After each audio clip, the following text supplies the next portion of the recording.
को बदलना चाहते हैं और चाहते हैं कि आपको कुछ ऐसे तरीके पता चले जिससे आप जीवन को बहुत ही अच्छे ढंग से जी सके, तो ये 17 अध्याय आप सभी के लिए बहुत ही महत्वपूर्ण है। तो चलिए इस चाणक्य नीति की शुरुआत करते हैं। आचार्य चाणक्य के जीवन की एक प्रारंभिक घटना से उनके चरित्र का बहुत सुंदर खुलासा होता है। एक बार वे अपने शिष्यों के साथ तक्षशिला से मगध की ओर आ रहे थे। मगध का राजा महानंद उनसे द्वेष रखता था। वह एक बार भरी सभा में चाणक्य का अपमान कर चुका था। तभी से उन्होंने संकल्प लिया था कि वे मगध के सम्राट महानंद को पद से नीचे उतार कर ही अपनी शिखा में गांठ बांधेंगे।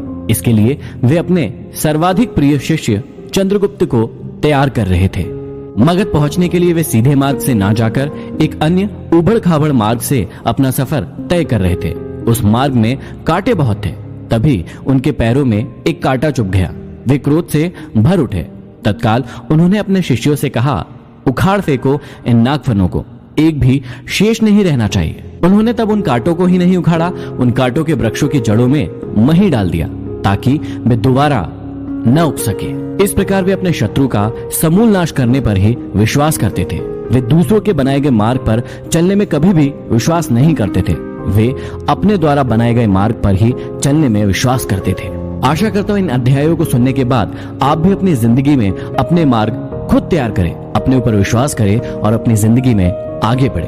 तो चलिए प्रारंभ करते हैं। प्रथम अध्याय में श्री चाणक्य श्री विष्णु भगवान को नमन करते हुए समझाते हैं कि राजनीति में कभी कभी कुछ कर्म ऐसे दिखाई पड़ते हैं जिन्हें देखकर सोचना पड़ता है कि यह उचित हुआ या अनुचित, परंतु जिस अनीतिकारी से भी जन कल्याण होता हो अथवा धर्म का पक्ष प्रबल होता हो तो उस अनैतिक कार्य को भी नीति सम्मत ही माना जाएगा। उदाहरण के रूप में महाभारत के युद्ध में युधिष्ठिर द्वारा अश्वत्थामा की मृत्यु का उद्घोष करना यद्यपि नीति विरुद्ध था, पर नीति कुशल योगीराज कृष्ण ने इसे उचित माना था, क्योंकि वे गुरु द्रोणाचार्य के विकट संहार से अपनी सेना को बचाना चाहते थे। आगे चाणक्य समझाते हैं कि मूर्ख छात्रों को पढ़ाने से, दुष्ट स्त्री के पालन पोषण से और दुखियों के साथ संबंध रखने से बुद्धिमान व्यक्ति भी दुखी होता है। इसका मतलब यह नहीं है कि मूर्ख शिष्यों को कभी उचित उपदेश नहीं देना चाहिए। समझाने का तात्पर्य यह है कि पतित आचरण वाली स्त्री की संगति करना तथा दुखी मनुष्यों के साथ समागम करने से विद्वान तथा भले व्यक्ति को दुख ही उठाना पड़ता है। वास्तव में शिक्षा उसी इंसान को दी जानी चाहिए जो सुपात्र हो। जो व्यक्ति बताई गई बातों को ना समझे उसे परामर्श देने से कोई लाभ नहीं है। मूर्ख व्यक्ति को शिक्षा देकर अपना समय ही नष्ट किया जाता है। यदि बात दुखी व्यक्ति के साथ संबंध रखने की है तो दुखी व्यक्ति हर पल अपना ही रोना रोता रहता है। इससे विद्वान व्यक्ति की साधना और एकाग्रता भंग हो जाती है।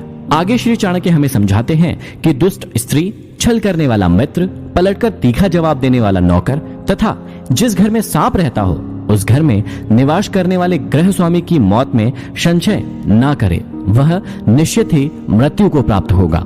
घर में यदि दुष्ट और दुष्चरित्र वाली पत्नी हो तो उस पति का जीना ना जीना बराबर ही है। वह अपमान और लज्जा के बोझ से एक तो वैसे ही मृतक के समान है, ऊपर से उसे सदैव यह भय भी बना रहेगा कि यह स्त्री अपने स्वार्थ के लिए कहीं उसे विष न दे दे।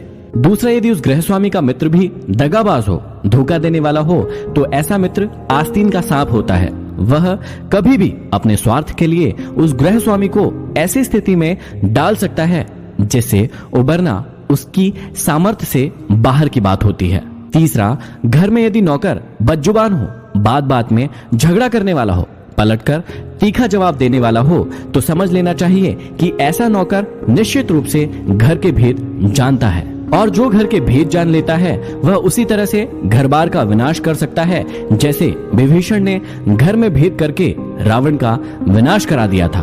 तभी मुहावरा भी बना, घर का भेदी लंका ढाए।